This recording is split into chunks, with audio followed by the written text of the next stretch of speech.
ராமநாதபுரம் அருகே கடலில் கடத்தி வரப்பட்ட பல கோடி ரூபாய் மதிப்பிலான 3 கிலோ தங்கம் படகுகளுடன் பறிமுதல் செய்யப்பட்டுள்ளது. இலங்கையிலிருந்து தனுஷ்கோடி வழியாக தங்கக்கட்டிகள் கடத்தி வரப்படுவதாக சுங்கத்துறை அதிகாரிகளுக்கு தகவல் கிடைக்கப்பெற்றது. அதன் அடிப்படையில் மன்னார் வளைகுடா கடல் பகுதியில் அதிகாரிகள் கண்காணிப்பில் ஈடுபட்டு வந்தனர். அப்போது பதிவு எண் இல்லாத ஃபைபர் படகொன்று தீவு பகுதியை நோக்கிச் செல்வதைக் கண்ட அதிகாரிகள் அதனை பின்தொடர்ந்தனர். இதையறிந்த கடத்தல்காரர்கள் நொச்சியூரணி கடற்கரை அருகே படகை மோதச் செய்து அங்கு காத்திருந்த இருசக்கர வாகனத்தில் தப்பிச் சென்றனர். இதனைத் தொடர்ந்து படகில் சோதனை செய்தபோது அதில் சுமார் 2.5 கோடி ரூபாய் மதிப்புள்ள 3 கிலோ தங்கக்கட்டிகள் இருந்தது தெரியவந்தது. தப்பிச் சென்ற இருவரையும் கடலோர காவல் படையினர் தேடி வருகின்றனர். அதே நேரம் இருவரும் தங்கக்கட்டிகளை பார்சல்களாக கடலில் வீசியிருக்கலாம் என்ற சந்தேகத்தின் பேரில் முத்துக்குளிக்கும் வீரர்களை கொண்டு கடலில் தேடுதல் வேட்டையும் நடைபெற்று வருகிறது.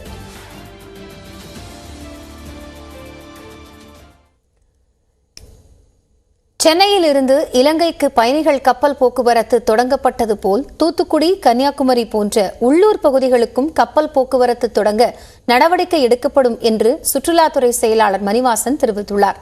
செய்தியாளர் செல்வகுமாரிடம் அவர் பகிர்ந்து கொண்ட தகவல்களை தற்போது பார்க்கலாம்.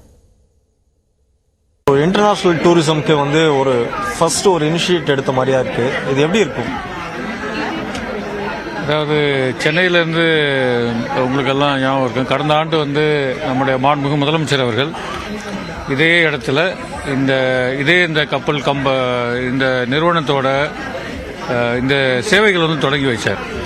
அது ஒரு மிகப்பெரிய வரவேற்பை பெற்றது இங்கே இருக்கிற இந்த பயணிகள் மத்தியில். அந்த வரவேற்பை தொடர்ந்து தான் அவங்க இன்றைய தினம் வெளிநாட்டிற்கு, அதாவது குறிப்பாக ஸ்ரீலங்காவில் ஒரு 3 துறைமுகங்கள், காங்கேசன் துறை, அதுக்கப்புறம் திரிகோணமலை, அப்புறம் அம்மன் தோட்டா, இந்த 3 இடங்களுக்கும் போயிட்டு திருப்பி வர்ற மாதிரி முதல் தடவையாக வெளிநாட்டுக்கு சென்னையிலிருந்து ஒரு குரூஸ் போகுது. அதுவும் இந்த குரூஸ் இந்தியாவிலேயே முதல் முறையாக ஒரு இந்திய நிறுவனத்தால் நடத்தப்படுங்கிறது உண்மையிலேயே பெருமை. இப்போ ஸ்ரீலங்கா அடுத்த கட்டமாக நிறைய திட்டங்களும் இருக்குன்னு சொல்றீங்க. இப்போ சென்னையில இருந்து ஒரு தூத்துக்குடிக்கோ இல்லை மற்ற ஒரு கன்னியாகுமரி போன்ற பல இடங்களுக்கும் மக்கள் போகணும், கப்பலில் போகணுங்கிறது ஒரு நடுத்தர வர்க்கத்தினுடைய ஒரு ஆசையாக கூட இருக்கும். அதுக்கான ஏதாவது முயற்சி எடுக்கிறீங்க? அதாவது அதற்கான வாய்ப்புகள் நீங்கள் ஏற்கனவே சொன்ன மாதிரி நிறையாவே இருக்குது. அது மாதிரி ஃபெரி அப்படின்ற அந்த சர்வீசஸ்லாம் போனால் காஸ்ட்டு கம்மியாக இருக்கும். ஸோ இந்த மாதிரி ஒரு வசதிகள் அதிகமான ஒரு இதாக இருக்காது.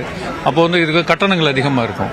ஃபெரிஸ் அப்படிங்கும்போது ஒரு அடிப்படையான ஃபெசிலிட்டிஸ் மட்டும் இருக்கும், சாப்பாடு இருக்கும், சில பேசிக் ஃபெசிலிட்டிஸ் மட்டும் இருக்கும். ஸோ அந்த மாதிரி சர்வீஸ் இன்ட்ரடியூஸ் பண்ணும்போது வெறும் பயணம் மட்டும் இல்லாமல் அங்காக இருக்கக்கூடிய சுற்றுலா தலங்களை இணைத்துட்டு நம்ம போகும்போது கண்டிப்பாக அதுக்கு வாய்ப்புகள் இருக்கும். கடந்த காலத்தில் சில முயற்சிகள் எடுக்கப்பட்டது.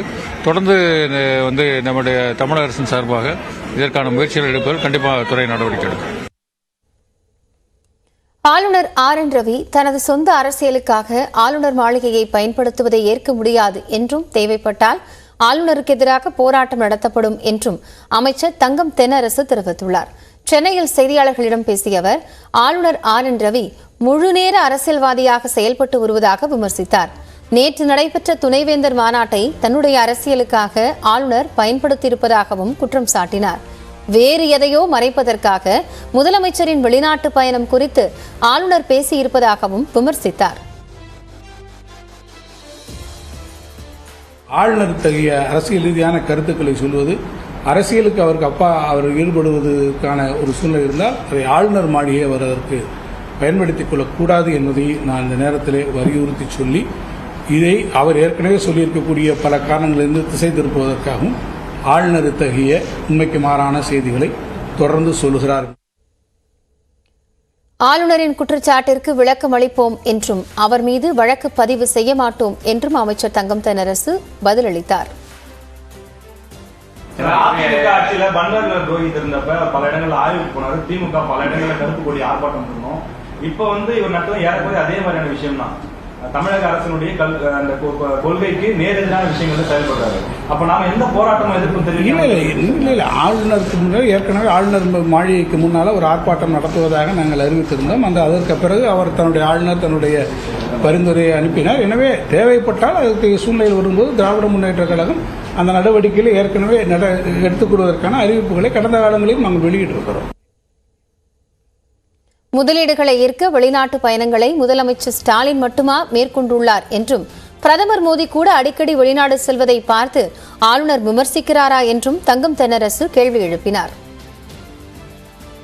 குஜராத்தினுடைய முதலமைச்சராக இருந்த திரு நரேந்திர மோடி அவர்களும் மற்ற இன்றைக்கு இருக்கக்கூடிய பாஜக முதல்வர்களும் பல இடங்களுக்கு அவர் சென்றதும் சரி, இப்போது இருக்கக்கூடிய அவர்கள் பாஜகவுடைய முதலமைச்சர்கள் அவர்கள் பல இடங்களுக்கு பல நாடுகளுக்கு சென்று முதலீட்டாளர்களை சந்திக்கிறார் என்று சொன்னால், அப்படி என்றால் அந்த காலத்தில் ஆரோக்கியமான சூழ்நிலை குஜராத்தில் இல்லையா, அல்லது இப்போது பாஜக ஆளக்கூடிய மாநிலங்களெல்லாம் அப்படிப்பட்ட ஆரோக்கியமான சூழ்நிலை இல்லாத காரணத்தினால்தான் இப்படி இருக்கிறதா என்பதை அவர்களுடைய முடிவுக்கு நான் விடுகிறேன். ஏற்கனவே இதை குறித்து நான் சொன்னதை போல இதை குறித்து நாங்கள் சொல்வதை விட பாரதிய ஜனதா கட்சி சொல்ல வேண்டும்.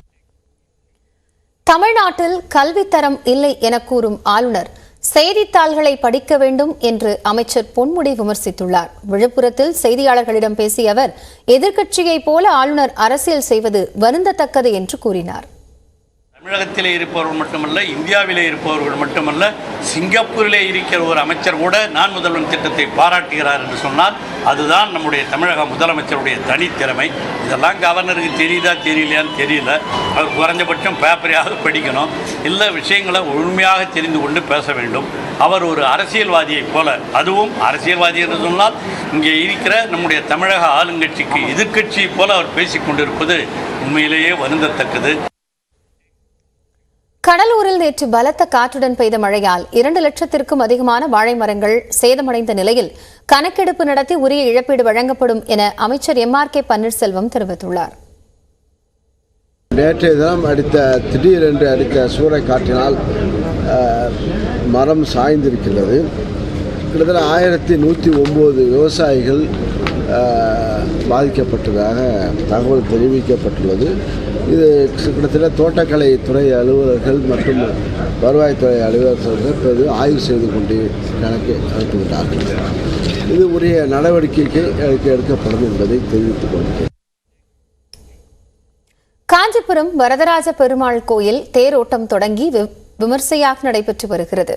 வைகாசி மாத பிரம்மோற்சவத்தின் 7ஆம் நாளான இன்று திருத்தேர் பவனி நடைபெற்றது.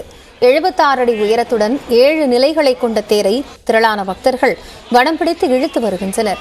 தேரோட்டத்தை அமைச்சர் தாமு அன்பரசன் தொடக்கி வைத்தார். முன்னதாக திருக்கோயிலில் வாகன மண்டபத்தில் வரதராஜ பெருமாள் இளஞ்சிவப்பு பட்டுடுத்தி ஸ்ரீதேவி பூதேவி தாயாருடன் ராஜ அலங்காரத்தில் எழுந்தருளினார். பின்னர் உற்சவர்கள் திருத்தேரில் கொண்டுவரப்பட்டு பக்தர்களுக்கு காட்சியளித்தனர். தொடர்ந்து கோவிந்தா முழக்கத்துடன் பக்தர்கள் தேரை வடம் பிடித்து இழுத்து வருகின்றனர்.